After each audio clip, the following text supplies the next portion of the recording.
ሚያዝያ 22 በዚ እታ ኽብርትን ዓባይን ተስፋ ረኸብና ካልኣይ መልእኽቲ ጴጥሮስ ምዕራፍ 1 ቁጽሪ 4 እቲ ዓባይን ክብርትን ተስፋ ዝሃበና ኣምላኽ ስሙ ብሩኽ ይኹን። እግዚአብሔር ክጽዋዓና ከሎ እቲ ዓባይን ክብርትን ዝኾነት ተስፋ ምእንትን ክቅበል እዩ። እቲ ተስፋ ሰማያዊ ዜጋ ስድራ ቤት ኣምላኽ ወራሲ ኣምላኽን ንክርስቶስ ከኣመዋርስ ምእንትን ክንከውን እዩ። እቲ ተጸዋዓናሉ ተስፋ መወዳእትኡ ናይ ዘለዓለም ሕይወት ይዝፈጸም። ካብዚ ዝዓብን ዝኸብርን እንታይ ዓይነት ተስፋ ክህሉ ይኽእል?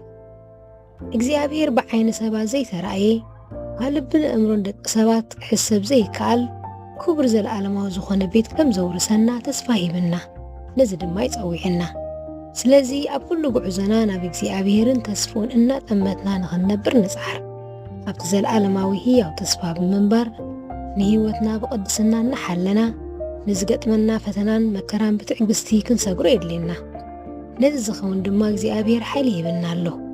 ኣባና ኩሉ ድሌትን ግብርን ዝገብር ባዕሉ እግዚአብሔር እዩ። ዝጽናዕ ጥቕሲ እዛ ተስፋ እዚኣ ኣብኡ ዘላቶ ዘበለ ኩሉ ከምቲ ንሱ ንጽፍ ዝኾነ ንርእሱ የንጽሕ ኣሎ። ቀዳይ መልእኽቲ ዮሃንስ ምዕራፍ 3 ቁጽሪ 3 ነስተንትን ተስፋ እግዚአብሔር ኣብ ሕይወትና ክሳዕ ክንደይ ሕያው እዩ። ንጸሊ ወኣምላኸይ ስለታ ዝሃብካኒ ዓባይን ክብርትን ዝኾነት ተስፋ ኣዝየ ዘመስግነካ። ነዛ ተስፋ እዚኣ ኣጽኒዐ ክሕዛ ንተስፋይ ኩሉ ግዜ ከሰላስሎን ክሕጎስን ዝተውዓለ ይባርኽ። ኣሜን።